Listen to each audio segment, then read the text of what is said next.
उभय बीच श्री सो हैं कैसे, बर्मा जीव बिच माया जैसे। सीता बनगिरी अवघट घाटा, पति पहचान देह वर बाटा। दोनों के बीच में श्री जानकी जी कैसे सुशोभित है, जैसे बर्मा और जीव के बीच में माया हो। आगे आगे श्री राम जी हैं, पीछे से इधर भी ले आओ ना। हाँ, आप बैठ रहिए। पीछे लक्ष्मण जी और बीच में माता सीता जी। माता सीता जी कैसे शोभित हो रही है, जैसे ब्रह्मा और जीव के बीच में माया हो। नदी, वन, पर्वत और दुर्गम घाटियों सभी अपने स्वामी को पहचान कर सुंदर रास्ता दे देते हैं। मनुष्यों की तो बात ही क्या है। नदी, वन भी, पर्वत भी और ऊंचे ऊंचे पहाड़ भी प्रभु को आया हुआ देख करके, प्रभु आए हैं मानो जैसे भिल्ली ऋषियों के रास्ते को संवारती थी कि ऋषि इस रास्ते से जाएंगे, उनके पैरों में कंकर ना लगे। सभी भगवान का रास्ता शुद्ध कर रहे हैं, निर्मल कर रहे हैं, साफ कर रहे हैं, जगह दे रहे हैं। जह तह जाए देव रघुराया, करें मेघ तेन छाया। श्री राम जी जहाँ जहाँ जाते हैं बादल भी छाए करते, मानो छत्र, राजा का छत्र लगा रखा। मेरे राम जी को धूप ना लगे। मिला असुर विराध मग जाता, आवत रघुवीर निपाता। और रास्ते में कोई कोई राक्षस भी आ जाता है और मेरे राम जी अपने बाण से उसको वहीं निपटा देते हैं। लेकिन मेरे राम जी के हाथों से मरकर भी वो राक्षस भी दिव्य रूप पा लेता है। तभी तो कहते हैं जो मरते समय भगवान के नाम को पाले, मुख से भगवान का नाम जिसके मरते समय निकल जाए तो सीधा मोक्ष को प्राप्त करता है। और जो स्वयं भगवान के हाथों से मर रहा है तो साक्षात भगवान का रूप बन करके, दिव्य रूप बन करके और भगवान के परम धाम को जाता है। पुण्य आए जय मुनि सरभंगा, सुंदर अनुज जानकी ही संगा। फिर वे सुंदर छोटे भाई लक्ष्मण जी और सीता जी के साथ वहाँ आए। कहाँ पर? जहाँ सरभंग जी मुनि रहते थे। सरभंग जी मुनि। अभी जिस मुनि के पास से आ रहे हैं उस मुनि का क्या नाम था? अत्रि मुनि जी। अब जिस मुनि के पास जा रहे हैं तो उस मुनि का नाम क्या है? सरभंग जी। क्या नाम है? सरभंग जी। देख राम मुख पंकज, मुनिवर लोचन भृंग। सादर पान करत यति, धन्य जन्म सरभंग। सियावर राम जय प्रभु राम, जय जय राम। दोनों जय जय राम, मेरे प्रभु राम, जय जय राम। मंगल भवन मंगल हरि राम, जय राम, जय जय। बोलो श्री राम, जय राम, जय जय राम। दीन दयाल हरि हरौ नाथ मम।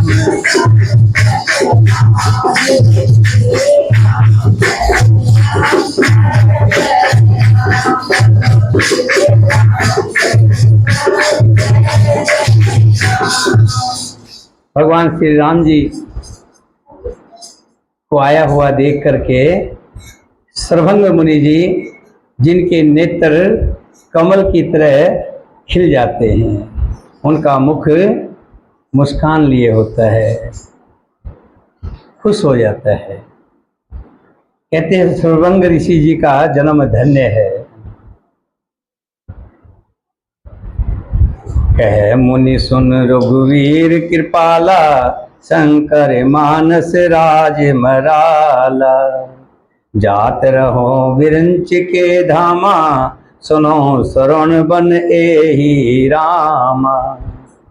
सर्वभंग मुनि ने कहा कि हे कृपालु रघुवीर, हे शंकर जी के मन रूपी मन सरोवर के हंस, सुनिए, मैं ब्रह्मलोक को जा रहा था, इतने में ही कानों से सुना कि श्री राम जी वन में आवेंगे।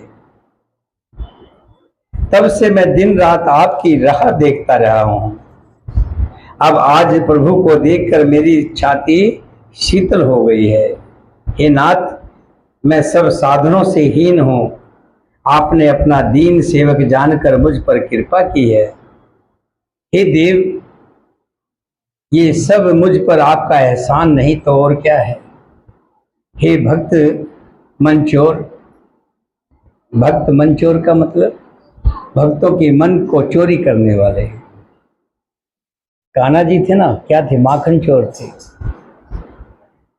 हैं, माखन को चोर करते थे। श्री राम जी भक्तों के मन को चोरी करते हैं, मन को हर लेते हैं। तब कहते हैं हे भक्त मंचोर, ऐसा करके आपने अपने प्रण की रक्षा की है, कि आपका प्रण है कि आप भक्तों के कल्याण के लिए कुछ भी रूप धारण कर लेते हैं। आप अपने भक्तों के लिए राजपाट छोड़ करके वनों में भी आ गए, ताकि ऋषि मुनियों को सुख दे सको, देवताओं के कष्ट को हर सको और पापी रावण का वध कर सको, यानी पापी राक्षसों का वध कर सको। आप हमेशा दीनों की रक्षा करते हैं, आप हमेशा भक्तों की कल्याण करते हैं। तुम हो एक गोचर, सबके प्राण पति, स्वामी हे प्राण पति, इस विधि मिलो दया में, तुम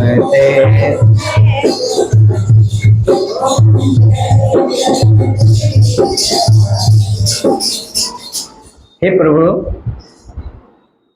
आप अगोचर हैं, आप सभी का हित करने वाले हैं।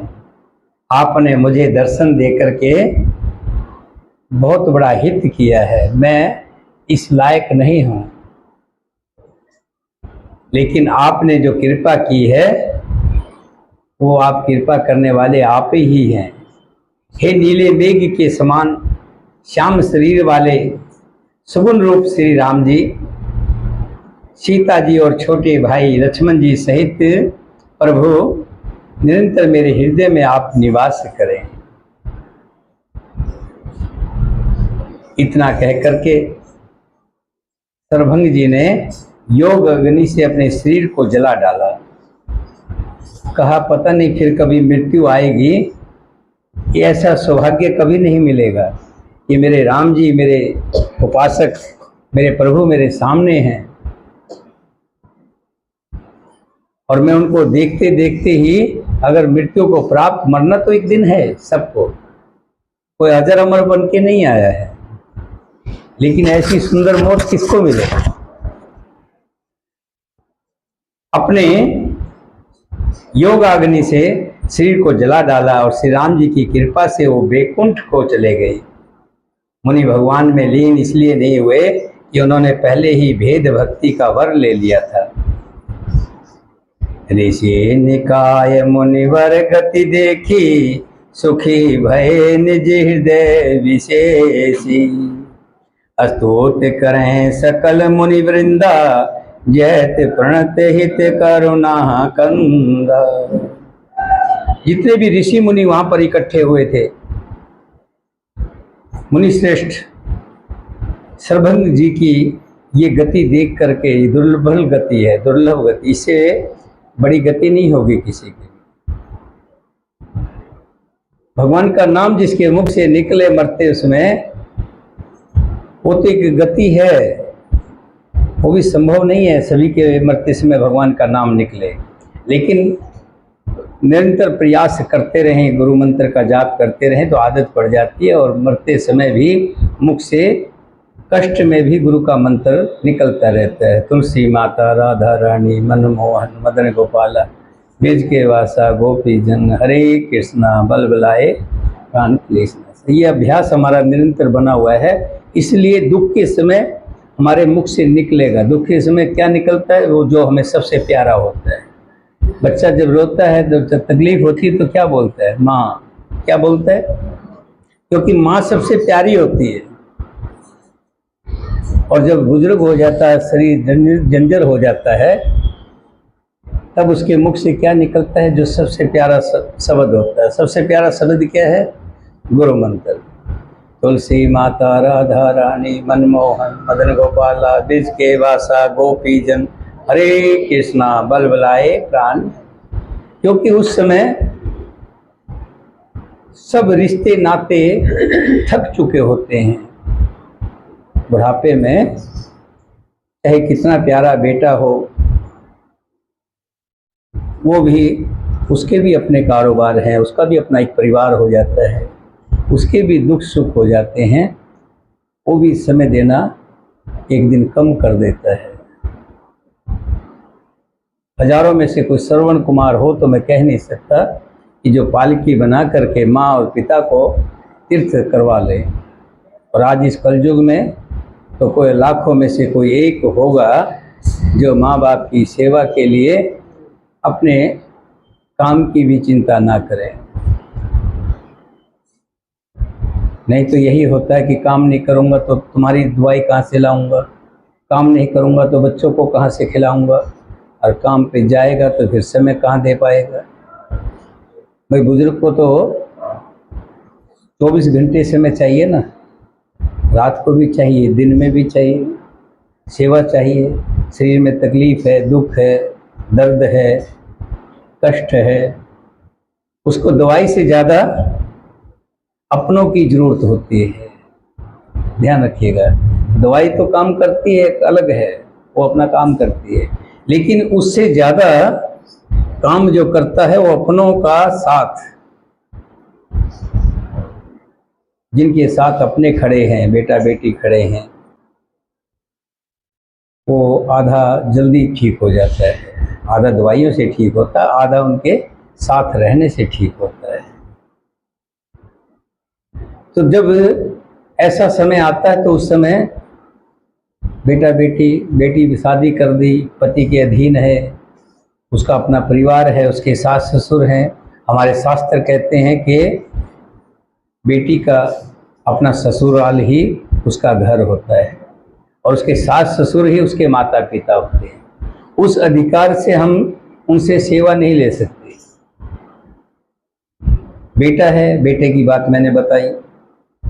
ऐसे में उस बुजुर्ग के पास क्या रह जाता है? सिर्फ एक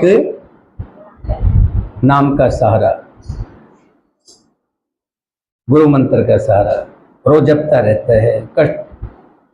कठिन समय आता है, वो समय आता है जब सांस गले में अटक जाते हैं, छाती में अटक जाते हैं, निकल नहीं पा रहे हैं, तो जो लगातार हमने सेवन किया जिसका, तुलसी माता, राधा रानी, मनमोहन, मदन गोपाला, ब्रज के वासा, गोपी जन, हरे कृष्णा, बल बलाए प्राण क्लेशनाशाय, उस समय वो याद करता है इस चीज़ को, उसको ध्यान आता है। और जैसे ही मनमोहन का नाम आता है, तुलसी माता का नाम आता है, ब्रज के वासा का नाम आता है, ये सब भगवान के नाम तो हैं। और जैसे ही आया और उसी समय उसके प्राण निकल गए तो वो परमात्मा को प्यारा होता है, प्रभु का प्यारा होता है, बेकुंठ हो जाता है। और यहाँ तो सब कह रहे हैं, स्वर्ग मुनि के बारे में बता रहे हैं कि एक मुनि को जो गति हुई है, सामने साक्षात भगवान श्री हरि, और उसमें अपने शरीर को उन्होंने खत्म कर लिया। तो सभी मुनि जितने भी थे, सर्वभंग मुनि की इस गति को देख करके सर्वभंग मुनि की सराहना कर रहे हैं और भगवान की स्तुति कर रहे हैं, श्री राम जी की स्तुति कर रहे हैं। विषय विकार मिटाओ, पाप हरो देवा, स्वामी सरिदा भक्ति बढ़ाओ, सरिदा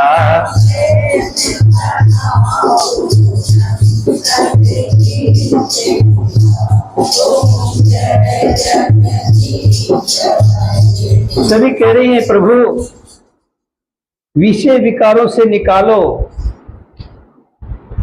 विषय विकार क्या है? तेरा और मेरा, यही तो विषय विकार है। एक छोटी सी खेतों में एक पेड़ लगा होता है और वो जिस मेड़ पे लगा होता है, मेड़ समझते हैं ना, बीच में उस मेड़ पे ये मेड़ मेरी है और ये मेड़ वो कहता है ये मेरी है। तो इस पे वृक्ष लगा हुआ, वो कहता है मेरा है और ये कहता है मेरा है। ये तेरा मेरी, ये मेरा है ये तेरा है। ये बेटा मेरा है, मेरे बेटे को तेरे बेटे ने मार दिया, लड़ाई की, झगड़ा किया, ये तेरा है ये मेरा है। ये तेरा मेरा जो है ये विषय विकार है। काम क्या है? कामना, मेरा एक मकान हो, मेरे दो मकान हो, मेरी बड़ी कोठी हो, मेरा बंगला हो, मेरी गाड़ी हो, मेरे दो गाड़ी हो, मेरा पोता हो, पड़पोता हो, ये सब कामनाएं हैं। काम, काम, क्रोध, जब ये कामना कोई पूरी ना हो तो क्रोध आता है। हमसे किसी ने कहा कि हम दे देंगे कोई सामान, कोई चीज़ मांगी दे देंगे और नहीं दिया, क्रोध आएगा। कोई कामना हमारी पूर्ण नहीं हुई तो क्रोध आएगा। काम के बाद हमेशा क्रोध आता है और जैसे ही कामना पूरी हो जाती है तो लोभ बढ़ जाता है? कामना पूरी हो गई तो फिर लोभ बढ़ेगा, 1 से 2 का काम, फिर क्रोध। कामना पूर्ण नहीं हुई तो क्या होगा? क्रोध। और कामना पूरी होगी तो क्या होगा? लोभ। अब लोभ होगा तो क्या होगा? मोह। उसमें मोह हो जाएगा। अगर कोई घर में बाहर भी कोई गली पड़ोस में भी 2-4 दिन कोई जानवर भी रह जाता है तो उससे मोह हो जाता है। और इतनी बड़ी मकान बंगले भी ये बनाया वो बनाया, ये किया वो किया, सब हुआ, तो इसमें क्या हो गया? मोह। अब इसके छूटने का बड़ा दुख होगा, है ना। और जैसे ही मोह हुआ, इतना कुछ हो गया, तो फिर क्या पैदा होगा? अहंकार। क्या आएगा? अहंकार। काम, काम मैंने कामना, कामना नहीं पूरी हुई तो क्या हुआ? क्रोध। और पूरी हो गई तो क्या होगा? एक मकान बन गया, कामना पूर्ण होगी, काम पूरा हो गया। नहीं होता तो क्रोध होता, हो गया तो लोभ होगा, एक और, एक मंजिल और हो जाता है, 2 कमरे किराए पे दे देते, कुछ किराया आ जाता है। लोभ। लोभ के बाद फिर कुछ बन गया और बन गया, ये बन गया, फिर मोह, उनमें मोह हो जाएगा, क्योंकि उनसे हटा नहीं जाएगा। और मोह जैसे होगा तो अहंकार आएगा, मेरे पास इतना है, मेरे पास इतना है, वो छोटा है, मैं उससे क्यों बात करूं, उसका मेरा क्या मुकाबला है। मेरे पास गाड़ी है, घोड़ा है, बंगला है, कोठी है, कार है, नौकर है, चाकर है। वो बहन है, चाहे सगी बहन है, उसके पास नहीं है तो उसका फ़ोन आएगा तो नहीं उठाएगी, अरे रख दो, तो वो करती रहेगी, कुछ मांग रही होगी, है। अहंकार तो है ये। और किसी धनवान बहन का होगा, फ़ोन आ जाए, कहाँ से, अमेरिका से आया, अच्छा, फटाफट भागी जाएगी, फ़ोन करेगी, फ़ोन उठाएगी, है ना, कि उसको पता है वहाँ से कुछ मिलने वाला है और यहाँ से कुछ मिलने वाला नहीं। यानी कि अहंकार क्या करता है कि अपने अंदर अहं पैदा करता है कि मैं बड़ा हूं। ये तो सत्संगी जानते हैं कि वो इंसान बड़ा कौन है। इस जमीन पर जीव कोई बड़ा है क्या? जो मरता है सब यही मिट्टी में मिल जाता है। कोई साथ में कुछ लेके गया है क्या? एक भी बता दो। वो सेठ थे, बहुत साहूकार थे, एक दमड़ी नहीं देते थे किसी को, एक दमड़ी, एक एक पैसे का। घर में भी बच्चे खाना बस वही जो पेट आजीविका के लिए जरूरी है, चावल दाल आटा, वो बस। कभी थोड़ा कुछ अलग से कह दिया, घरवाली ने हलवा बना ले क्या? अरे पागल है, क्या होगा, पेट में जाके तो सारा मिट्टी होना, ना छोड़। ऐसा कह के उन्होंने एक दमड़े खर्च नहीं किए। संत आ गए, संतों ने देखा उसकी हालात को, पैसा तो है लेकिन खर्च नहीं कर पा रहे हैं, खर्च नहीं कर पा रहे हैं। तो संतों ने कहा कि महाजन, हमने आपका भोजन किया, तृप्त हुए, सब कुछ हुआ, अब हम जा रहे हैं, हमारी एक सेवा है, अगर आप कर सको तो। अब वो सेठ घबरा गया, सेवा के नाम आते देखते ना, जब बाबा आते हैं तो आप उनको चाय पिला दे, खाना खिला दे तो क्या कहेंगे? एक छोटी सी सेवा है माई। वो छोटी सी सेवा है, क्या सेवा है? भंडारा कर रखा वहाँ पे, एक टीन घी का दिलवा दो, बड़ा कोई सेठ दिखाई देगा तो, और दिखाई देगा छोटा है, इसके पास इतना, जितना उसको देख लेते हैं कि ये कितने क्या कर सकता है, कि भंडारे में 101 रुपये माता तेरे हाथ खा जाएगा, यही सेवा है, यही बोलते ना, हैं? ऐसा ही बोलते हैं। तब बाबा ने कहा कि एक सेवा है, तो सेठ घबरा गया, कभी ऐसा ना हो टका मांग ले, टका ना मांग ले। वो जान गए, ऋषि संत थे ना, सच्चे संत जो होते हैं जान जाते हैं कि हमारा सेठ घबराओ मत, पैसे नहीं मांग रहे आपसे, एक सुई है, हम एक सुई आपको दे के जा रहे हैं, एक काम करना, आप जब स्वर्ग में जाएंगे तो वहां पर हम भी मिलेंगे आपको, अब आते हुए ले आइएगा, हम जा रहे हैं, जब आओगे तो साथ में ले आना, हम आपसे वहां ले लेंगे। सेठ ने कहा कोई बात नहीं है, ले लूँगा, कोई पहुँचा देंगे, आप ले आऊँगा, कोई दिक्कत नहीं है, लेके रख ली। फिर मन में रात को विचार किया, हैं कैसे लेके जाऊँगा, कुछ ले जाते तो है नहीं, कान के नाक का जो छोटा सा होता ना, ये भी यहाँ उतार लेते हैं, घड़ी भी उतार लेते हैं, हैं यहाँ कुछ छोड़ते नहीं, और यहाँ तो जला और देते हैं, इस लायक भी नहीं छोड़ते कि शरीर कुछ ले जाने लायक हो। फिर मैं सुई कैसे लेके जाऊंगा? और संतों को मैंने वायदा किया है कि ये सुई मैं आपको वहां पहुंचा दूंगा। दौड़ा दौड़ा गया, चरणों में गिर गया संतों के, महाराज आज तक मैं भूल में था, सब जोड़ रहा था, इकट्ठा कर रहा था, आज आपने मेरी आंख खोल दी, ये सब कुछ यहीं रह जाएगा, साथ में कुछ नहीं जाएगा। आज मेरी आंख खुल गई है। सभी ऋषि महात्मा जो है भगवान श्री राम जी के गुण समूह का वर्णन कर रहे हैं, स्तुति कर रहे हैं।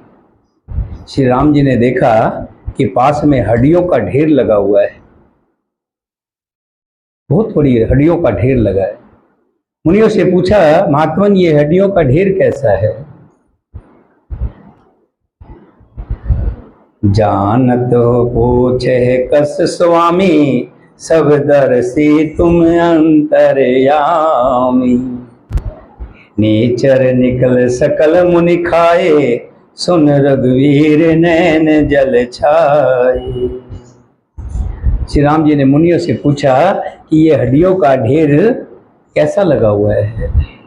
मुनियों ने कहा, हे स्वामी, आप सर्वज्ञ हैं, समदर्शी हैं, सब कुछ जानने वाले हैं, सबके मन की जानने वाले हैं, समदर्शी हो आप, आप अंतर्यामी हो, सबके हृदय की जानने वाले हो, जानते हुए भी अनजान की तरह हमसे कैसे पूछ रहे हो? देखो प्रभु आपसे कुछ छुपा है क्या?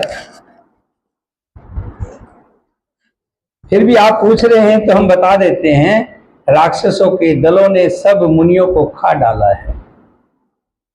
ये सब उन्हीं की हड्डियों का ढेर है। जो ऋषि मिलता है, मुनि मिलता है, तो राक्षस उसको पकड़ करके खा जाते हैं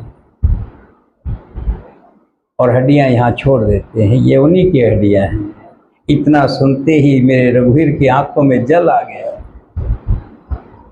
करुणा के आंसू भर आए।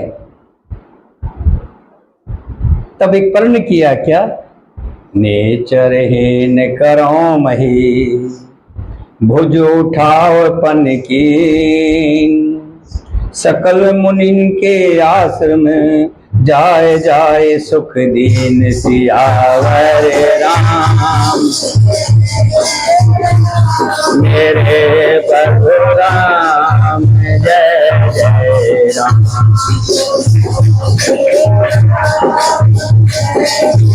राम मेरे परशुराम, जय जय राम।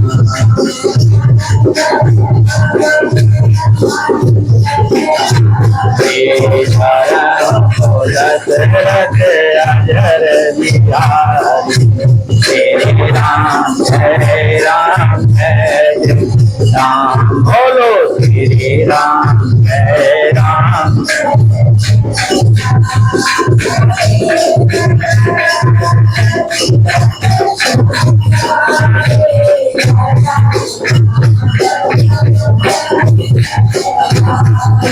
श्री राम जय राम जय जय राम, बोलो।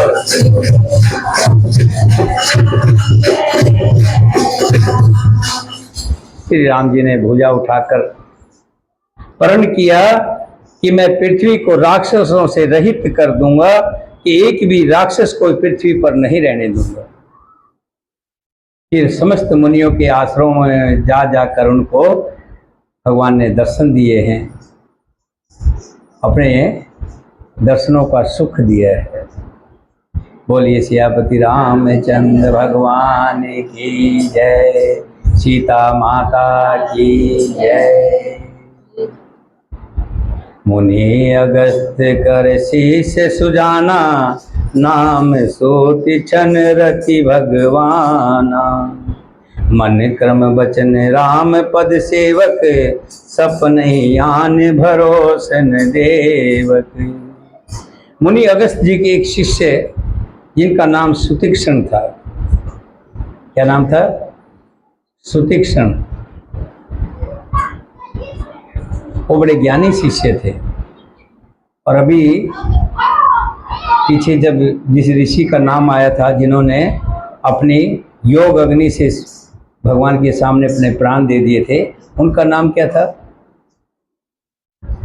भूलने की आदत बहुत जल्दी है हमारी, हैं? बताइए बताइए शाबाश।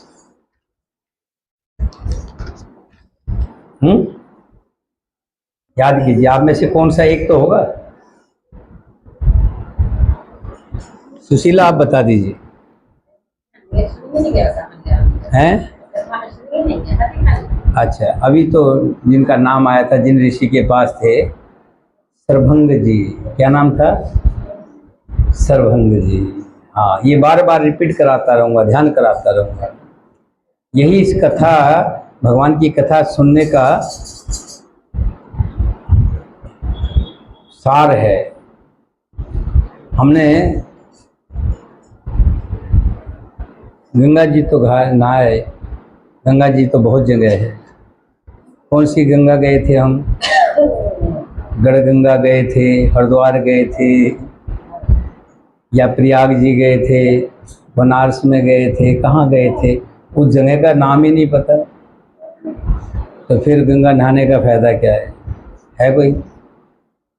है नहीं ना। इसमें जो जो मुनि आ रहे हैं, ये गंगा ही है। ऋषि जो है सर्वभंग जी, क्या नाम? सर्वंग जी। और जब जिसके पास आए हैं, जिसका जिक्र हो रहा है, जो अगस्त मुनि के शिष्य हैं, इनका क्या नाम है?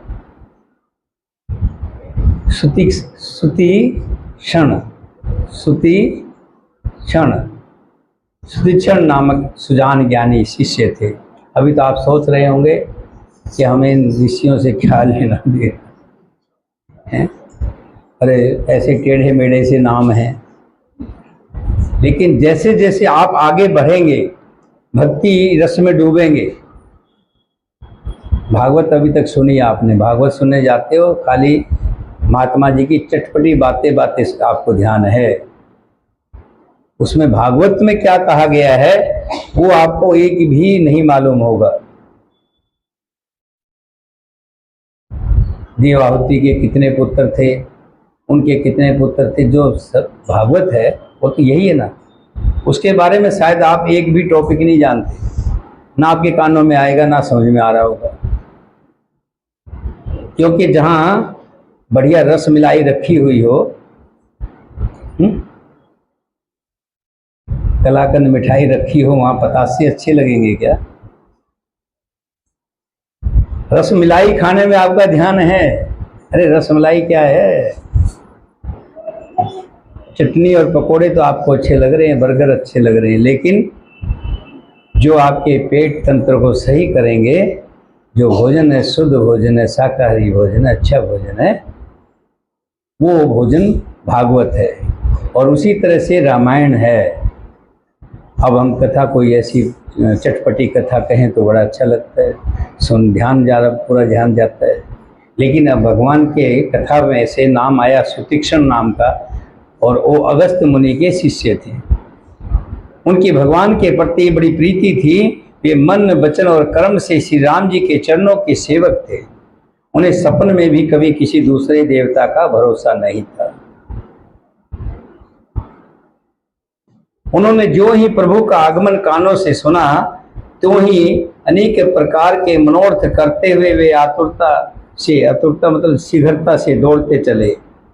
हे विधाता, क्या दीन बंधु श्री रघुनाथ जी मुझ जैसे दुष्ट पर भी दया करेंगे? क्या स्वामी श्री राम जी छोटे भाई लक्ष्मण जी सहित मुझसे अपने सेवक की तरह मिलेंगे? मेरे हृदय में दृढ़ विश्वास नहीं होता, क्योंकि मेरे मन में भक्ति, वैराग्य या ज्ञान कुछ भी नहीं है। जो प्रभु का प्रेमी होता है ना, ध्यान रखिए, उसके पास कितनी संपदा आ जाए, उसको संपदा का अहंकार नहीं होता है।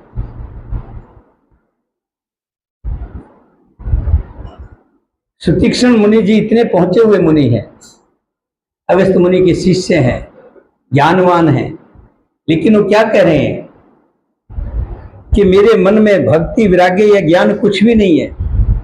ऐसे ही जो बहुत बड़ा धनवाला भी होगा, अगर भगवान का भक्त होगा, भगवान का प्रेमी होगा, वो कहेगा मेरे पास कुछ नहीं है, सब कुछ उसका है। वो कभी अहंकार नहीं अपने अंदर लाता। यही सोच करके आज श्री कृष्ण जी कह रहे हैं, क्या श्री राम जी मुझसे मिलेंगे?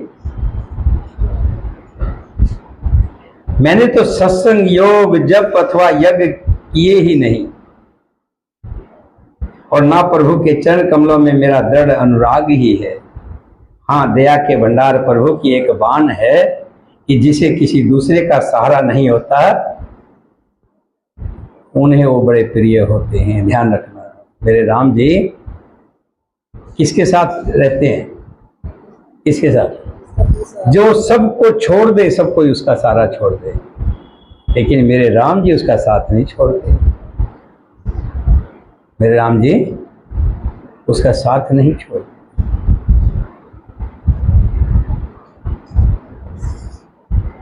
एक बार एक ब्राह्मण देवता भगवान की भक्ति में लीन,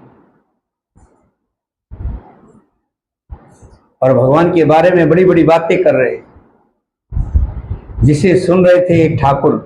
ठाकुर समझ रहे?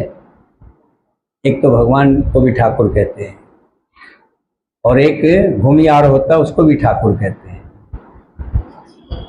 और एक जो नाई समाज से होता है उसको भी ठाकुर कहते हैं, जैसे हमारे सोमनाथ ठाकुर जी।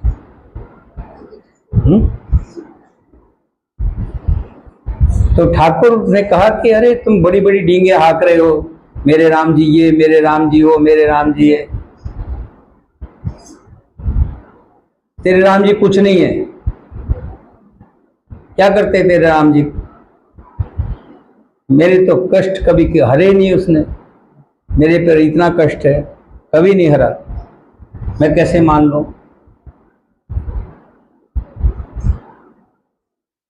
तो जो ब्राह्मण थे उन्होंने एक व्यक्ति बाहर गली में खड़ा था, उसको बुलाया, इधर आओ। उसके बाल बड़े बड़े, दाढ़ी इतनी बड़ी बड़ी, बड़ा बुरा हाल उसका। कहने लगे नाई से, ठाकुर आप क्या करते हो? बाल दाढ़ी बनाते हैं। दाढ़ी बनाते हो? सबकी बनाते हैं। हाँ सबकी बनाते हैं। इसकी क्यों नहीं बनाई? देखो क्या हाल है इसका, इसके कितने बड़े बड़े बाल हो गए हैं, कितनी कितनी दाढ़ी हो गई है, क्या बुरा हाल है, इसकी क्यों नहीं बनाई? नाई कहता ही मेरे पास आया ही नहीं। मेरे पास आया नहीं, आया होता तो मैं बनाता। पैसे की तो बाद की बात है, आता तो सही, आएगा नहीं तो मैं बनाऊंगा कैसे? तो ब्राह्मण ने कहा ऐसे ही मेरे प्रभु हैं। आप कभी प्रभु को याद ही नहीं करोगे, प्रभु के पास जाओगे नहीं, कथा सुनने जाओगे नहीं, तो आपको ज्ञान कहां से आएगा? प्रभु के पास जाओगे नहीं तो प्रभु घर बैठे तो करने से रहे, हाथ पे हाथ डाल के बैठ जाओ तो प्रभु मेरे मुंह में खाना डाल जाएंगे। हाथ पे हाथ धर के बैठ जाओ, मेरे प्रभु अपने आप कर जाएंगे। करना तो पड़ेगा, देखो आपको ये तो कर्म तो आपको करना पड़ेगा। कृष्ण भगवान ने गीता में कहा है कर्म तो करना पड़ेगा। ये है कि आपका प्रभु के प्रति अनुराग है, आपके पास प्रभु के प्रति प्रेम है। प्रेमी तो प्रेमी के पास आता है। संसार में कितने लोग हैं, कितने के पास आप जाते हो, कितने के पास जाते हो? जिसे प्रेम होता है उन्हीं के पास तो आप जाते हो। ऐसे मेरे राम जी भी, लेकिन मेरे राम जी की एक बाण है जिसका कोई नहीं होता है, उसके मेरे राम जी होते हैं, ये ध्यान रखिएगा। लेकिन ये भी आपको भी ध्यान रखना पड़ेगा कि कुछ पाना है तो आपको उनके पास जाना पड़ेगा। कुआं आपके पास उठ के नहीं आएगा। अगर पानी पीना है तो कुएं के पास आपको जाना पड़ेगा, ध्यान रखिएगा। श्री हरि के चरणों में आप आए हैं, बैठे हैं, कथा सुन रहे हैं, तभी तो कुछ पा रहे हैं। अगर आप आओगे नहीं तो आपको मिलेगा क्या? किसी को भी कुछ नहीं मिलेगा। तब वो मुनि कह रहे हैं, क्या कह रहे हैं कि मेरे प्रभु की, मेरे अंदर कुछ भी नहीं है, ना मैंने पूजा पाठ जब तब कुछ नहीं। कहते हैं प्रभु को पाने के लिए तो करोड़ों साल तक जो है जब यप तप करना पड़ता है, बहुत कठिन परिश्रम करना पड़ता है, तब प्रभु मिलते हैं। मैंने तो कुछ किया ही नहीं है। हाँ एक भरोसा है, मेरे राम जी मुझे मिलेंगे, क्योंकि मेरे राम जी की बाण है कि वो जो सबसे नीचे की पंक्ति में होता है उससे भी मिलते हैं, छोटे से छोटे को भी मिलते हैं। ओए सफल आज मम लोचन, देख बदन पंकज भव मोचन। निर्भर प्रेम मगन मुनि ज्ञानी, कहन जाय सो दशा भवानी। भगवान की इस बाण का स्मरण आते ही मुनि आनंद मगन होकर मन ही मन कहने लगे, आहा भवबंधन से छुड़ाने वाले प्रभु के मुखार बिंद को देखकर आज मेरे नेत्र सफल हो जाएंगे। शिव जी कहते हैं भवानी, ज्ञानी मुनि प्रेम में परिपूर्ण रूप से निमग्न है, उनकी ये दशा कहीं नहीं जा सकती। उन्हें दिशा विदिशा, दिशाएं और उनके कोण आदि कोई रास्ता कुछ भी नहीं सूझ रहा। मैं कौन हूँ, कहाँ जा रहा हूँ, ये भी नहीं जानते, इसका भी ज्ञान नहीं है। वे कभी पीछे घूमकर फिर आगे चलने लगते हैं और कभी प्रभु के गुण गा गा कर नाचने लगते हैं। मुनि ने प्रगाढ़ प्रेम भक्ति प्राप्त कर ली। प्रभु श्री राम जी वृक्ष की आड़ में छिपकर भगत की प्रमोद आनंद देख रहे हैं, उसके भाव देख रहे हैं। श्री राम से मिलने की उनको उम्मीद है। सिर्फ इतना सुना है कि भगवान वनों में आ रहे हैं, इतने से ही आनंद है। कहाँ आ रहे हैं, कौन से वन में आ रहे हैं, कितने आगे हैं, कितने पीछे, अभी उनको ये नहीं पता है। लेकिन मेरे प्रभु जी छुप करके देख रहे हैं और उनकी वो दशा देख करके बड़े और मेरे प्रभु खुश होते हैं। मुनि का अत्यंत प्रेम देखकर भव भय आवागमन के भय को हरने वाले श्री रघुनाथ जी मुनि के हृदय में प्रकट हो गए। हृदय में प्रभु के दर्शन पाकर मुनि बीच रास्ते में शिथिल होकर बैठ गए। उनका शरीर रोमांच कटहल के फल के समान हो गया। तब श्री रघुनाथ जी उनके पास चले आए और उन अपने भगत की प्रेम दशा देखकर मन में बहुत प्रसन्न हुए। श्री राम जी ने मुनि को बहुत प्रकार से जगाया, पर मुनि नहीं जागे, क्योंकि उन्हें प्रभु के ध्यान का सुख प्राप्त हो रहा था।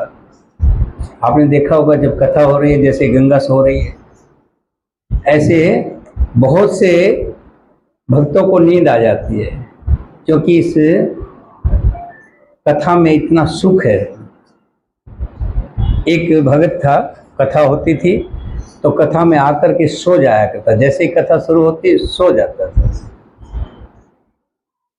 और जब सब चले जाते थे तो तब उठता था। जो कथा सुना रहा था तो उसको सोचता था कि ये बैठा हुआ बड़े ध्यान से कथा सुन रहा, देखो मन लगा के कथा सुन रहा, देखो मन लगा के। ये नहीं पता कि वो सो रहा होता था, क्योंकि कथा में इतना आनंद है, बड़ी जल्दी नींद आती है। तब उससे पूछा, भाई उठा एकदम से, कथा समाप्त हो गई, अभी सो रहे थे, क्या करूं महाराज, नींद की गोली लेता हूं, 2-2 गोली ली, 3-3 गोली भी आ गया, लेकिन नींद ही नहीं आती, सारी सारी रात जागता रहता हूं। लेकिन आपकी कथा में इतना आनंद है कि आता हूं तो आते ही नींद आ जाती है। भर पेट सोता हूं यहाँ पर, जब तक कथा होती है भर पेट सोता हूं। श्री राम जी जगा रहे हैं और मुनि नहीं जाग रहे, क्योंकि उन्हें प्रभु के ध्यान का सुख प्राप्त हो रहा था। वो सेठ तो सो रहे थे, लेकिन यहाँ जो मुनि है सो नहीं रहे हैं, वो ध्यान में मगन है। तब श्री राम जी ने अपने राज रूप को छिपा लिया और उनके हृदय में अपना चतुर्भुज रूप प्रकट किया। बोलिए सियापति रामचंद्र भगवान की। तब अपने इष्ट स्वरूप अंतर ध्यान होते ही मुनि कैसे व्याकुल होकर उठे, जैसे मणिधर सर्प मणि के बिना व्याकुल हो जाता है। मुनि ने अपने सामने सीता जी, लक्ष्मण जी सहित श्याम सुंदर विग्रह सुख के धाम श्री राम जी को देखा। प्रेम में मगन हुए वे बड़भागी श्रेष्ठ मुनि लाठी की तरह गिरकर श्री राम जी के चरणों में लग गए। श्री राम जी ने अपनी विशाल भुजाओं से पकड़ करके उन्हें उठा लिया और बड़े प्रेम से हृदय में लगा लिया। कृपालु श्री राम जी मुनि से मिलते हुए ऐसे शोभित हो रहे हैं, मानो सोने के वृक्ष से तमाल का वृक्ष गले लगकर मिल रहा हो। मुनि निस्तंभ खड़े हैं, टकटकी लगाए श्री राम जी के मुख को देख रहे हैं, मानो चित्र में लिखकर बनाए गए हो। ध्यान रखना, आप कभी जाएं, कहीं पर भी जाएं, किसी भी तीर्थ स्थान पर जाएं, तो बहुत से लोग क्या करते हैं, ऐसे खड़े होकर के आंख बंद करके खड़े हो जाते हैं। आंख बंद करके खड़े मत होइए कभी, निहारिए मेरे प्रभु को, देखिए, एकटक नजर से देखिए, देखते रहिए। उनके कुंडल को देखिए, उनके मुकुट को देखिए, उनकी आंखों को देखिए, उनके नाक को देखिए, कान को देखिए, गालों को देखिए, उनके पूरे शरीर को देखिए, उनके एक एक अंग को देखिए। और फिर जब दर्शन करके बाहर कहीं बैठने का मौका हो तो वहां पर बैठ करके फिर आंखें बंद करके फिर उसी रूप को अपने अंदर से निहारिए, आंखें बंद करके निहारिए मेरे प्रभु को। ऐसे ही कौन से मुनि हैं?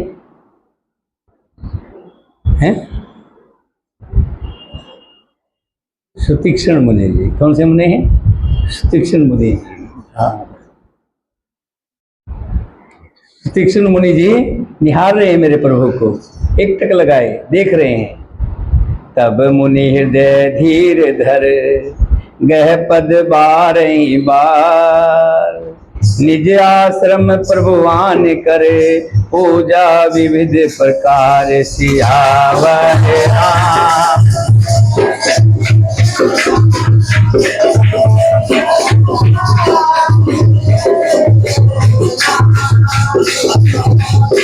राम जय जय राम।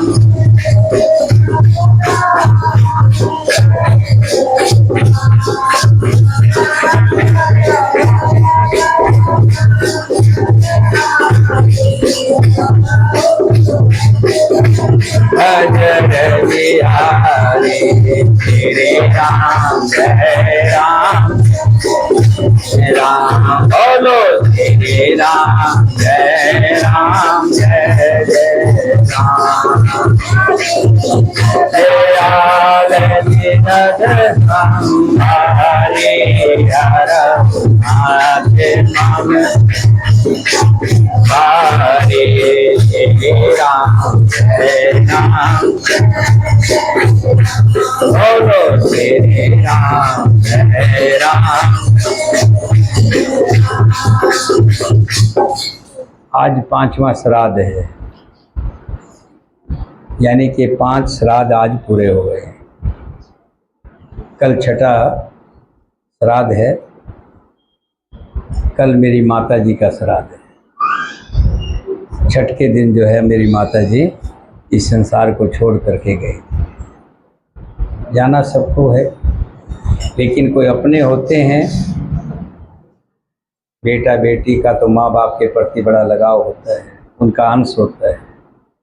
जो माता पिता से सुख मिला है उसको कोई भूल नहीं सकता। सब कुछ प्राप्त हो जाता है, लेकिन माता पिता का सुख प्राप्त नहीं होता। दूसरे बहुत कुछ आएंगे, बहुत लोग आएंगे, हम आपकी ये कर देंगे, हम आपकी ये कर देंगे, हम आपको ये दे देंगे, हम आपको ये दे देंगे, लेकिन माता पिता का प्यार जो होता है, माता पिता से जो मिलने वाला सुख है वो नहीं मिलेगा। वो लाख भले कहे मैं नहीं मानता, वो सुख कहीं मिल जाएगा। वो सुख कहीं नहीं है जो माता पिता में से बच्चे को मिलता है। तो कल हमारी माता जी का श्राद्ध है। चलिए, तो सबको जाना है, उनको भी जाना था। इसी तरह आपके घर में भी श्राद्ध हो रहे हैं ना, जहाँ जहाँ जौन से हैं। हाँ, तो खास करके माता पिता का श्राद्ध जरूर करें। और जो घर का कोई बड़ा बुजुर्ग जो बिना जिसका विवाह हुए बगैर कोई चला गया है तो पितृ बन जाता है, उसका फर्ज बनता है कि आप उनका श्राद्ध जरूर करें। क्योंकि जिसके बेटा बेटी हैं, मान लो ताऊ चाचा हैं, तो उनके तो बेटा बेटी उनका श्राद्ध वो कर देंगे, लेकिन जो बिना औलाद के चला गया है वो आपका पितृ हो गया, तो उसका श्राद्ध करना आपका कर्तव्य है। आप उसका श्राद्ध करें, अपने माता पिता का श्राद्ध करें, पानी दें और प्रभु का गुणगान करें। श्राद्ध के दिनों में खास करके श्री राम के नाम का गुणगान ज़्यादा करना चाहिए। श्री राम जय जय राम। बोलो श्री राम जय जय राम। बोलो श्री राम जय राम। बोलो श्री राम जय जय। बोलो श्री राम जय राम जय जय राम। जय जय राम। बोलो श्री राम जय राम। बोलो श्री राम जय राम जय जय राम। जय जय राम। बोलो श्री राम जय जय राम। बोलो